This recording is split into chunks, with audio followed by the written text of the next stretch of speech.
Thursday, 17th of June 2021. Coming to you live from Lagos, Nigeria. This is Breakfast Central.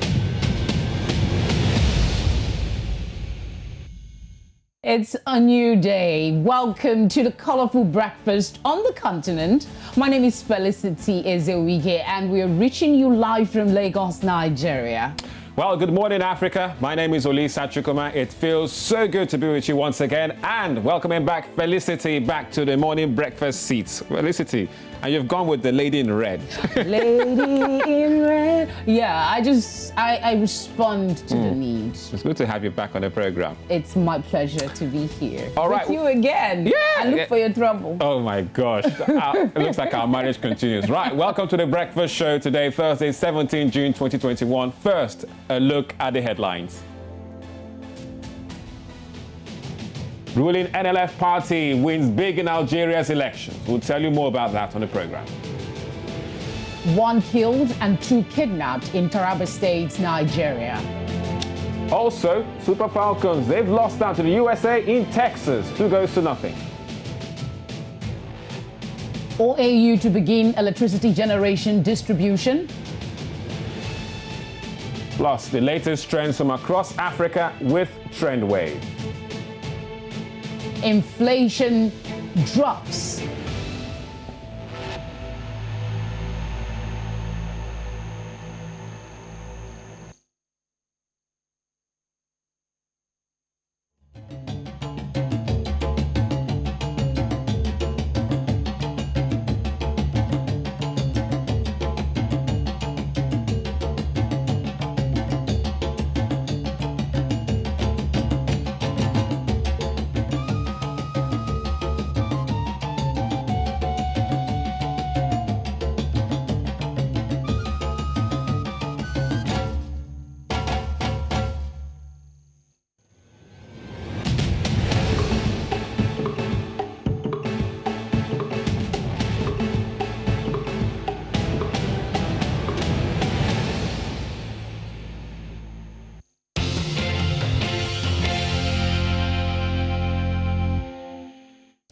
We will begin the breakfast this morning with a review of the major newspaper headlines, and I will kick things off with the Standard, all the way from Kenya.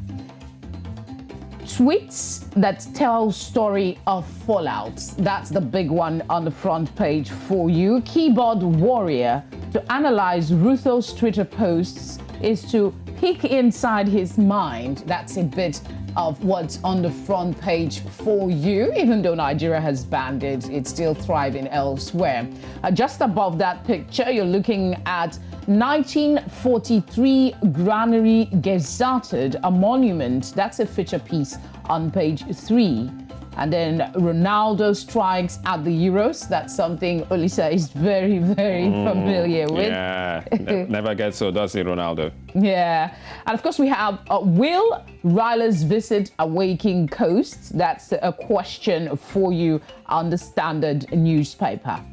All right, so from East Africa, we can go down south to the Daily Times in Malawi. That's the second paper we're looking at this morning, Thursday, 17th of June, 2021, on Breakfast Central. And it talks about the president, Chakwera, calls for responsible childbearing. Lazarus Chakwera has called on families in the country to bear children they can take care of. Now, he said this yesterday during a commemoration marking the Year's Day of African Child in Manguchi District. So that's the president, they've turned it to that picture there, child-friendly. Chakwera giving fist bumps as he mingles, with those kids. Quite a lovely one to see. Also, nullified 2020 polls, says the party DPP. All of that on the front page of the Daily Times in Malawi. South Africa is here with the Sowetan.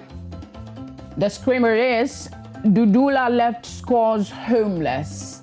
There are 2 riders to that story. It's on page 2. We have Soweto families accused of living in drug dens, forcefully evicted by angry mob. Foreign spaza shop owners not spared from looting. And there is a pretty lady there to look at, I guess, that how SA celebrities ascend to the top. You might want to read that as well. Clearly picking my front page of that one. In the Soweto, South Africa, right then, we can go back to the east with the Daily Monitor in Uganda to see what they have on the front page. Quite a disturbing one on the front page headline. It says oxygen failure kills 30 patients, and all about that. The pandemic reports indicating that the COVID-19 patients died on Tuesday night after the facility's oxygen supply malfunction, bringing the fall of the oxygen crisis in the country. So that's the big front page there. But you do have talks about infrastructure, and those are two presidents there. Tshisekedi and Museveni launch road works in a partnership between the two countries there. So you see both presidents having salutes and looking at the projects. Also, Bishop Magezi's story on his rise from lay reader, all that on the page 8, so the late bishop out there in Uganda, and Katumba 21 ministers cleared, all in the front page of the Daily Monitor in Uganda. Right, from the newspapers, let's bring you our top stories today on Breakfast Central. Yes, indeed.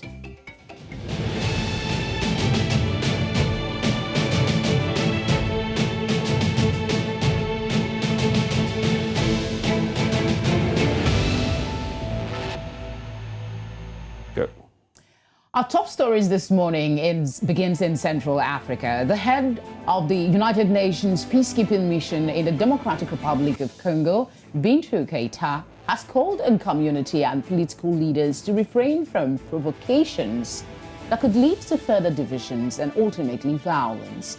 UN Deputy Spokesperson Fatou Haq conveyed Keita's comments while speaking to reporters in New York. Now, he said that she condemned the proliferation of messages inciting hatred, violence and hostility between communities in several country provinces. Resurgence in hate speech comes at a time when the Democratic Republic of the Congo is experiencing an important mobilization of its defense and security forces to restore peace and security in the East. This, Ms. Keita said, requires a national cohesion effort. The mission reaffirmed its determination to support Congolese authorities and also encouraged the parliament to adopt a bill against tribalism, racism, and xenophobia, which is currently under consideration in the National Assembly. Algeria's parliamentary elections, that's something we'll be talking about now.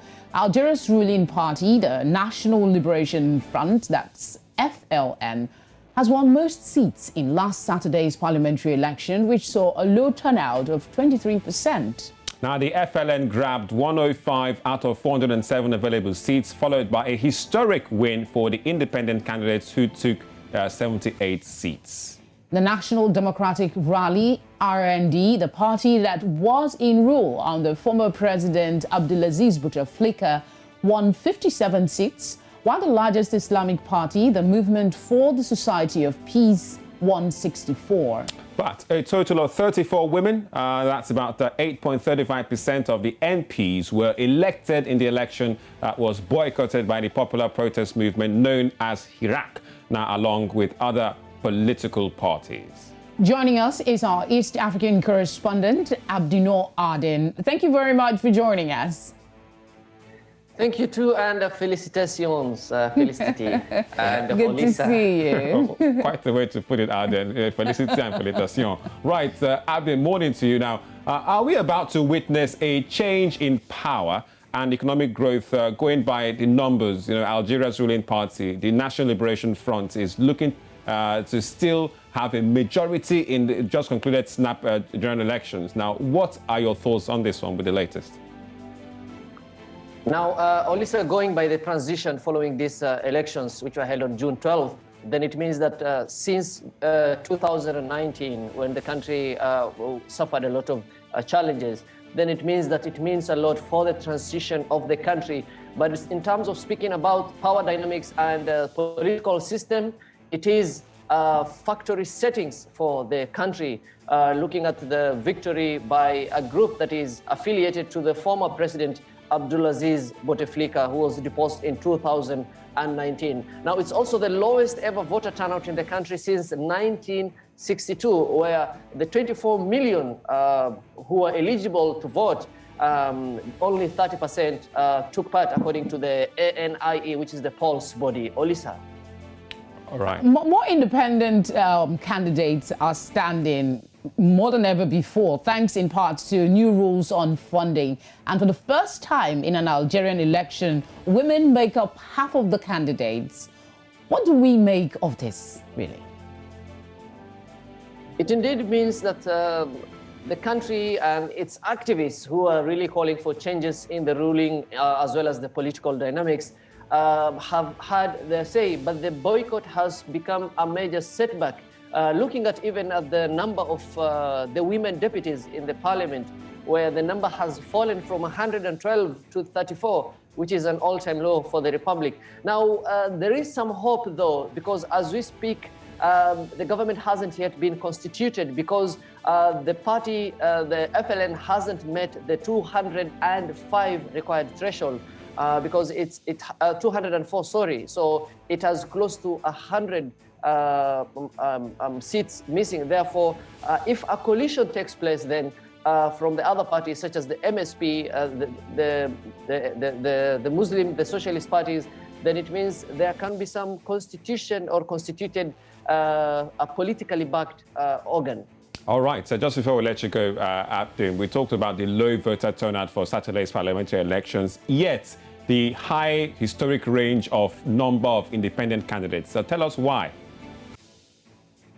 Now, remember, the elections were initially slated for 2022, but now due to growing pressure, they had to be brought forward. And this attracted a lot of interest as well from most of the politicians and the political activists, who 800 of them were seeking political representation. Therefore, with the growing dissent in terms of the voter boycott, as well as from the Iraq and the other Muslim political constitutions, then it means that future elections for Algeria might even be more competitive. But all this has been complicated by the referendum changes in 2019, which gave more power to the presidency and the military, which has also created doubt on the legitimacy of the election. However, the elections body, ANIE, says that they were impressed by the number of interest shown in the seats, but not on the voter turnout. Let's see what happens in the near future. Olisa. All right, thank you very much, Abdin, our East Africa correspondent. Perhaps a fallout from the issues of Bouteflika back in 2019. But thank you once again for being on Breakfast Central. Thank you. Back to the studio and cheers. Have a lovely program. You too.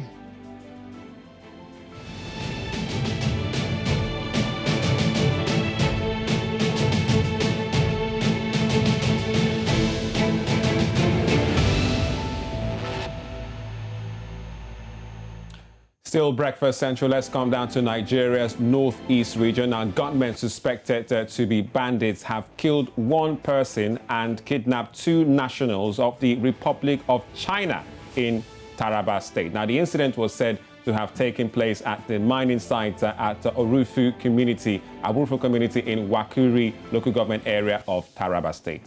David Misal, the police public relations officer in the state, confirmed the incident and gave an assurance that the police were on top of the situation and have already begun a manhunt for the fleeing bandits, with a full-scale investigation ongoing.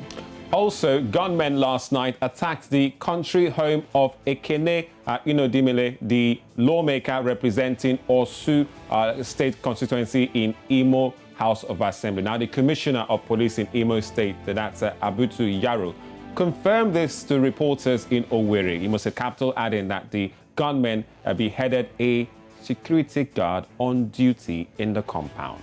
And unfortunate, the Commissioner said investigation was ongoing to unravel the cause and perpetrators of the attack and bring them to book. Let's bring in our Abuja correspondent, Amadine Uyi. Amadine, good morning. Good morning, Felicity. Good morning, Olisa. Good to see you. So please tell us what you know about the recent attacks in Taraba State. Now, for the attack in Taraba is a setback on Nigeria's effort to diversify just as you said, it happened in Wukari area of Taraba State at Arufu community, where we hear one person was killed and 2 Chinese expatriates, 2 Chinese miners were kidnapped by the government. As of this moment, nobody has claimed responsibility, but it's suspected to be the usual insecurity trend, which is armed bandits trying to cash in on kidnapping larges. So just like I said, it draws us back because the federal government has been investing heavily on artisanal mining, trying to diversify that sector of the economy so that it will be able to yield enough foreign exchange for the country, just as oil does. What you are going to see in the next few days is that once these bandits continue to attack foreign nationals who have come to do business, what we witness is what happened in the early 2000s when Niger Delta militants began to lay siege on oil companies. What we saw was that many of them had to relocate from the Niger Delta region to Lagos. So if these companies that are bringing in their expertise, bringing in their staff, continue to be the victims of armed bandits, it's going to regress Nigeria. It is going to regress Nigeria a lot, and you see a lot of these companies will have to leave the country. All right, Ahmadine. Now, just yesterday, news broke about the release of Just Cleric, who had been, in captivity for over 7 months at the hands of ISWAP. Now, tell us what feels, you're getting from Abuja, especially from the presidency, regarding these incessant attacks and mindless killings being carried out in the country. Now, the release by ISWAP of some kidnapped persons who were in the custody of Boko Haram is telling us that the dynamics of insecurity in the Northeast is going to change. Just yesterday, we heard that a military base was attacked somewhere in the Northeast and set on fire several trucks. That means the terrorists overpowered the personnel on ground. So we see now that ISWAP is trying to claim total domination of that area. Remember that before now, there was a faction that Boko Haram was factionalized. While one faction of Boko Haram pledged allegiance to ISWAP, the Shekau faction pulled out from their initial pledge and said they were now independent. So you saw the Shekau faction dominating the south of the Borno and Yobe area, while the ISWAP faction was dominating the north. That is the fringes of the Lake Chad. Most of the attacks in Niger and around the Cameroon area were being spearheaded by ISWAP.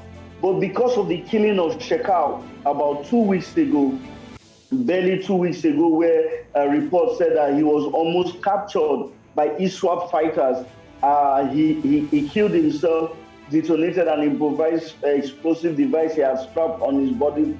We are seeing ISWAP now begin to spread their tentacles. First of all, they arrested the leadership of the Boko Haram terrorist group and forced those to pledge allegiance to them. So you see ISWAP is now spreading from the core northern fringes of Nigeria, is now moving down to the Sambisa area. And so ISWAP, but remember that ISWAP's ideology at a point in time deviated from Boko Haram's ideology, where Boko Haram would kill everybody that did not subscribe to their own brand of Sharia or Islam. ISWAP are looking for the creation of a caliphate, and they are eyeing West Africa as a fertile ground where they can come and hold sway. Remember that ISWAP is from ISIS. At a point in time, they held sway in the Middle East, but after years of fighting, they have been pushed away from that area. So right now, ISWAP are looking for a base, and they have seen West Africa as a fertile ground. So all right, Ahmadine, in the interest of time, could you wrap up in, say, 10 seconds? The release of those in captivity says that ISWAP is now changing the dynamics, the way it wants to relate with those in the Northeast region, the federal government and others. Yeah, changing the dynamics. So on Monday, you released, a cleric who was captured by Boko Haram, which is like Dr. Jekyll. Then you go for a hide and, blow up and attack Nigerian security services, a military base. So what's the dynamics and the perception? You're doing good and doing bad. So are we saying we're ready to tackle this kind of insurgency now? Because this is a different ball game, and it's not Boko Haram this time. It's a group who have overpowered Boko Haram, so to speak. There's nothing good about ISWAP. It's a terrorist organization. What they are trying to claim is total dominance of the region. And this attack shows that ISWAP, at the moment, let's don't deceive ourselves. We don't have the capacity to contain them. Because whether federal government likes the ease at which they came into the southern part of Borno to overwhelm Boko Haram without even any resistance from the federal government shows they're in control. So our security agencies have to sit up to be able to take dominance of that region and be able to put ISWAP where it belongs. We certainly look forward to that happening. Thank you so much, Amadine, for speaking to us. But before you go, let's wish you a very happy birthday. You celebrated yesterday. Happy birthday, Amadine. Better late than never, right? As they say. And we're doing it live here on Breakfast Central. So keep our cake and wine out there in Abuja, whichever you choose to send it celebrate. by DHL. We want it. Since WhatsApp is not banned, I can send it by WhatsApp. Thank you, Lisa. Nice one. All right, be safe out there. But don't let it carry the back. You never know. WhatsApp might be, constituting threats to, you never know. All right, thank you very much, Amadine. Still Breakfast Central with Lisa and Felicity is a Thursday. Coming up next on the program.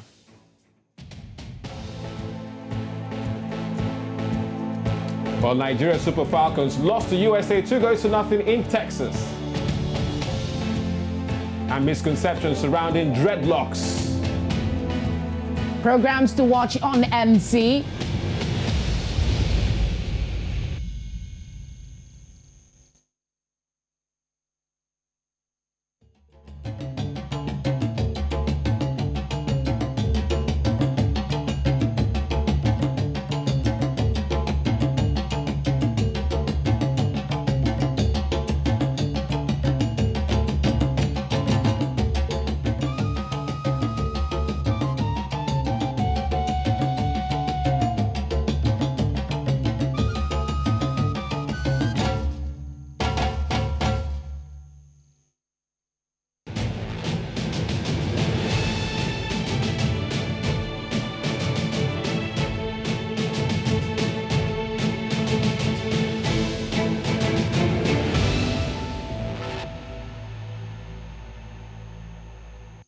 You are still watching Breakfast Central on News Central. Don't forget you can follow us on social media. We are on Facebook, Instagram, and you can stream live on YouTube. Catch us live on Star Times channel 274 and on Avo TV channel 23.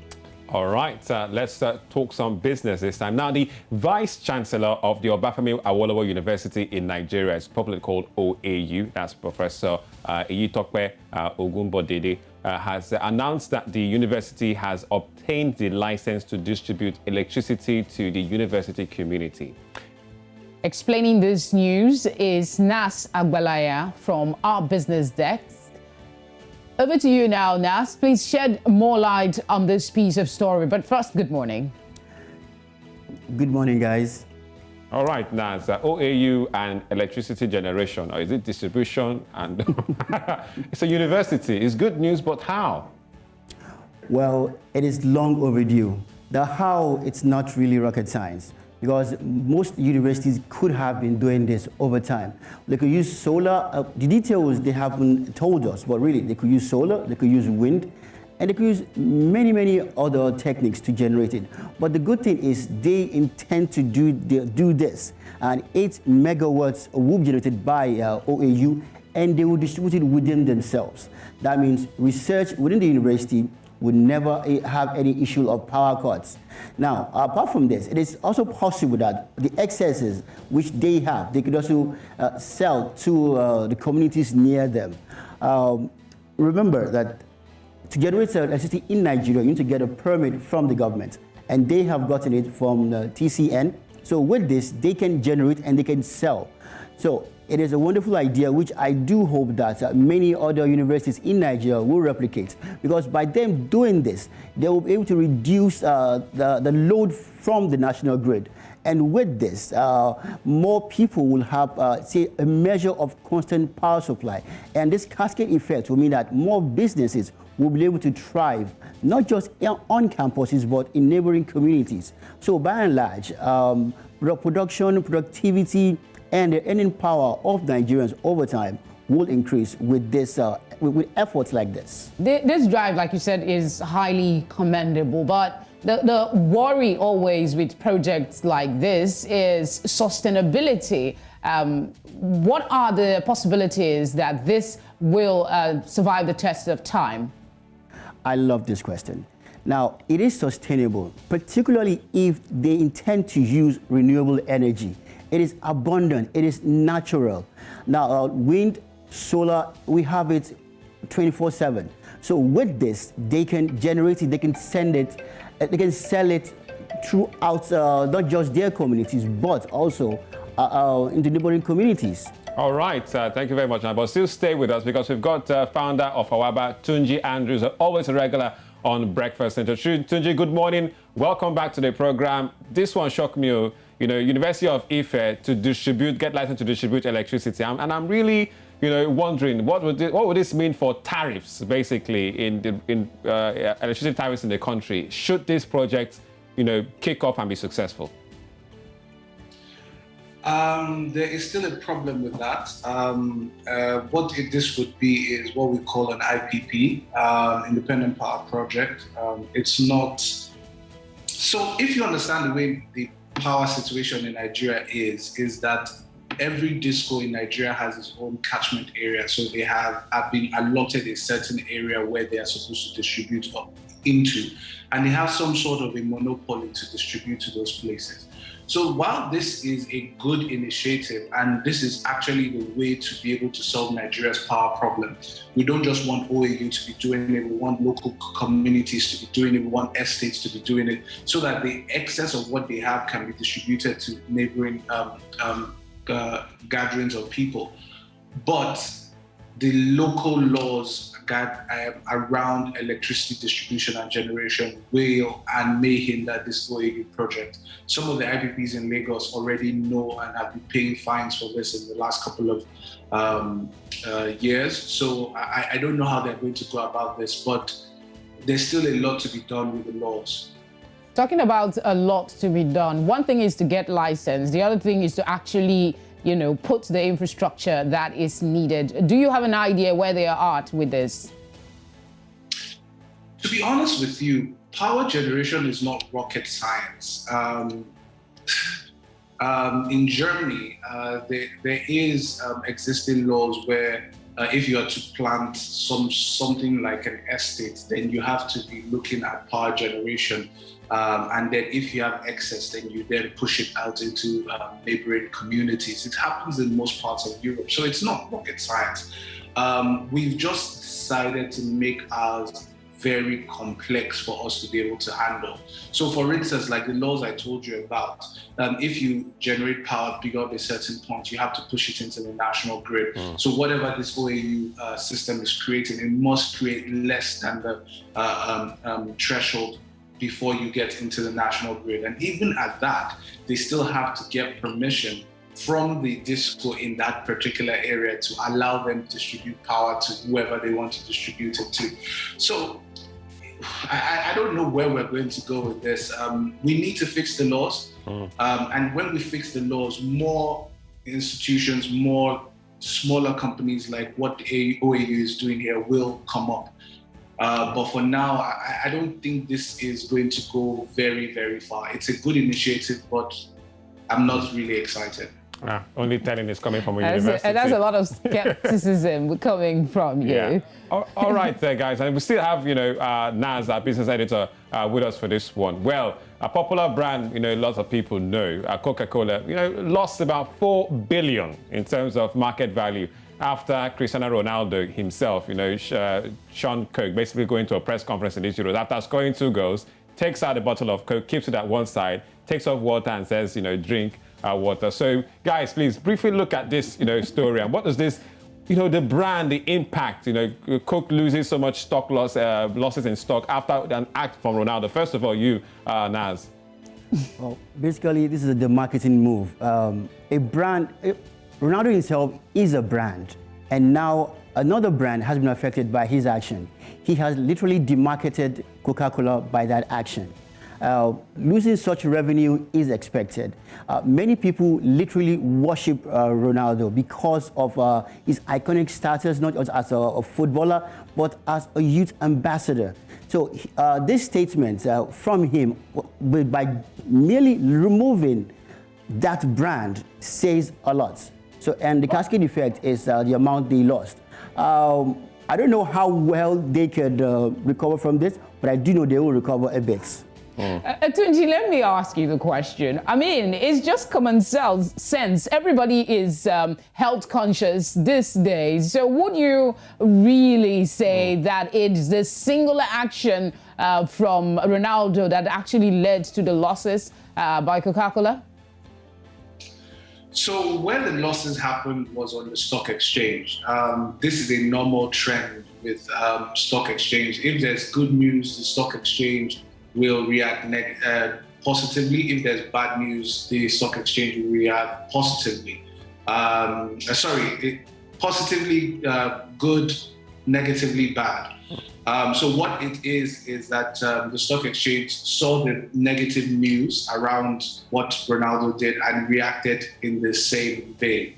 It has nothing to do with people buying Coca-Cola or not buying Coca-Cola, and I don't think it's going to have any effect. But I must say this, Ronaldo did not really, I don't know him, so I can't speak for him, but I don't think he did it because of his fit farm or trying to get people healthy. Ronaldo has... Well, he said aqua. He said aqua, drink water, Water is always the best option, isn't it? The marketing statement entirely. And this is quite important. I'm trying to explain this to people since yesterday. Okay. He understands his brand impressions. There's a reason why those Coca-Cola bottles were placed strategically in those places. If you see the coach also had 2 bottles in front of him. Yeah. And also if you notice, the bottle of water also in front of him had no label on it. So that means the sponsors didn't have a water company that was sponsoring this. Ronaldo did this based on brand impressions, and the fact that Coca-Cola didn't pay him to do that. The general context is he has worked for Coca-Cola before. Yeah. In fact, if you dig into the past, you'll see there's a Coca-Cola ad that he's on. Yeah. The fact is, he's just trying to protest in his own little way that pay me money if you want this thing to be in front of you. All right, thank you very much, Nasa Agbalaya, business editor and also founder of Awaba, Tunji Andrews. Tunji, this thing might get out of hand because Paul Pogba also removed the beer sponsors bottle. So there might be a plan that we don't know about. Who knows? Who knows? It might be Felicity tomorrow. You can remove something on breakfast table. All right, thank you very much, guys, for coming on the program. Great to be here, guys.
First Central on News Central now. despite the ban on the the suspension of Twitter, if you may, in Nigeria, or the suspension of the internet in some African countries, has made a point of duty to find other means available to either vent, promote, or share their thoughts on burning issues in the regions. Now, so we have Elizabeth Musa right here to tell us all about the latest trends around the continent. Lizzie, good morning to you. Good to see you. And looks like you're matching up in the ladies red in theme red. with Felicity. Absolutely, I can see I'm matching with Felicity right there. Good morning, Felicity. How Good are morning to you too. You? All Hi, right, Olisa. Liz, what's going on? Is it Twitter? Where's the latest hashtag? Instagram, TikTok? There is Which no one? hashtag, but we're talking about somebody currently. There's someone who is definitely making people talk on social media, and that is no one else than Nigerian 43-year-old writer Chimamanda Adichie, who, is recognized for so many of her amazing works. So she's kept social media users talking for the past 48 hours when she put out, a 3-part essay on her website about 3 days ago, where she addressed specific attitudes of young Nigerians with a focus on social media, Twitter most especially. She spoke on the cancel culture, bandwagoning, two-facedness, entitlement mentality, and a lack of genuine compassion that characterizes many. In this essay, which came, as a result of personal experiences which she had with two other writers, Chimamanda was able to clearly address these issues, and as expected, people won't stop reacting to it. Now, to give you more context on this, Chimamanda Adichie had clearly explained how being a popular figure, you're sometimes plagued with the burden of being quiet amidst rumors. But the dangers of being quiet oftentimes is, problematic, because oftentimes when you're quiet for so long, it could mean, when they say silence means complicity, or silence can also mean that, it's correct. So this all started when, she granted an interview where she talked about transgender women, and she said, transgender women are women. Let's take a look at this video. So when people talk about, are trans women women, my feeling is trans women are trans women. So when people talk about, are trans women women, my feeling is trans women are trans women. Video definitely submission that you have on there got lots of comments. This was last year where she granted this interview, where she said, transgender women are transgender women. So on the part of these writers that she addressed, she didn't mention their names, or people were able to decode the people she was talking about. Okay. They addressed it on social media last year, where they were saying that, why would you say transgender women are transgender women? Are you saying they're not women? And they're members of this community, the LGBT community, where, they are, they have very strong covering right now. So they addressed it, and they came on social media and called her lots of names, which didn't go down well with Chimamanda, because of course these people are people she has housed. These are people that she feels that she has closeness with. So them coming out on social media to talk about these things, as opposed to, talking to her about it, created this problem. That's for one person. And then she addressed the other person. So that's the issue. So Olisa, Oluchi, over to you guys. What do you make of this? I am not Oluchi. I just said Oluchi. Oluchi is out of town, Lizzie. Well, so I guess Twitter, and other social media, there have been comments, right, on other platforms about this. Absolutely. First of all, the fact that she put out a very amazing essay. So it was not just, the address, it was also the quality of work, the body of work she put out there. You could not help but read till the end. But also the fact that, cancel culture is something that is popular currently. People just, because you have a thought leader, so to speak, on social media, comes out and just says something about Felicity, say something about Olisa, and then people follow up with it and just say, we're canceling this person. And it's an issue, that's it. All right. I kind of think that conversation, the things she put out on that piece she wrote about, people having opinion and compelling you to change it. she had her own ideas, she had her own thoughts, and she's entitled to it. That she's a public figure does not mean she has to conform to everything that everybody wants her to conform to, and that's why she is who she is, I guess. Quite a complex, you know, It is a very complex I read it situation. last night. I don't know if we have time to look at some of the tweets that have been put out in respect to this. All right. Yeah, so there is a tweet there that says, you know what, Chimamanda's essay wasn't about a difference in ideology or about purity. It was about the rules of engagement when you have a relationship with someone who has fame and power. That's from Najina. And there's also another tweet, you know, that says that, let's take a look at another tweet. Okay, that's from Mogwai, Life of Mogwai. It says the Chimamanda essay is less about ideology or identity or performative virtue, even though it's about those things and more about the rules of engagement when you have a personal relationship with the person you disagree with. All right. I quite agree with that one. Okay. Quite a lengthy one from Chimamanda. Yeah. It was quite, all I say, articulate. Yeah, a lot to essay, actually chew upon, you know, a lot to unpack from it. All right, thank you very much, Liz, for the latest when it comes to the trend wave. Right, still Breakfast Central on News Central. No time to waste. We'll go straight for some news in the world of sports. Well, Super Falcons of Nigeria, they are the best in Africa, one of the best in the world, but they actually lost to the best team in the world. 2-0 against the USA. Christine Press scored one of the goals for the USA. They defeated the Super Falcons. It was an international friendly game for women and not bad. It was a competitive match, you know, based on the kind of the category, the level of the play from these two big teams in the world. But Super Falcons lost by 2-0 in that match. Right, let's go straight to the Euros. Italy are the first team to qualify for Euro 2020 knockout phase after they had a 3-0 victory over Switzerland. Not a bad one for Italy. The likes of Lucatelli scored twice in that match for the Italians, and also Ciro Immobile scored one from long range for them, which means that they are group leaders and they've qualified for the knockout phase. Not bad at all for them. In that same group, though, we saw Wales against Turkey. Now, Wales defeated Turkey by 2-0 to give themselves a chance. That man there, Ramsey, scoring the first goal, but it was a brilliant assist from Gareth Bale, their captain, who also missed the penalty during the game. So Wales having a 2-0 victory over Turkey to give themselves hope. And the other game we saw Finland against Russia. Well, Russia having a 1-0 victory. So let's check out the results for you from Euro 2020. Russia won against Finland. Italy 3-0 against Switzerland. They are through. And Turkey in Azerbaijan losing 2-0 to Wales. Today, we'll see 3 matches, that's for sure. Euro 2020. And the same group, Denmark against Belgium. Don't forget, Belgium won their first game. Denmark, though they lost their first game, that was the game Eriksen collapsed. He's doing fine in hospital. But we hear that in the 10th minute, both teams will stop football to applaud the man who collapsed the other day. Now, Ukraine against North Macedonia and Netherlands against Austria. Those are the matches to catch up today on, Euro 2020. Always exciting, the pace at which you present all the issues and still, pass it on quickly. Thank you very much for that. So, later what today, programs will be showing today on News Central? Well, all the latest in sports at 10:30 a.m. when it comes to In the Game. News Central now at 12 p.m. West African time. And a big one at 9 p.m. West African time is NC Continental Prime. You don't want to miss it.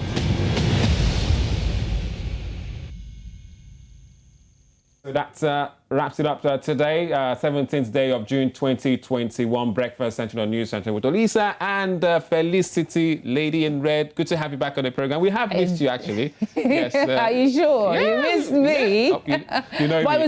It's always good to watch you and Oluchi thriving on the breakfast. And we're looking to see her back soon. Yeah, perhaps we could, have both of you with me in the middle. Are you a thief? Do you want to have 2 wives at the same time?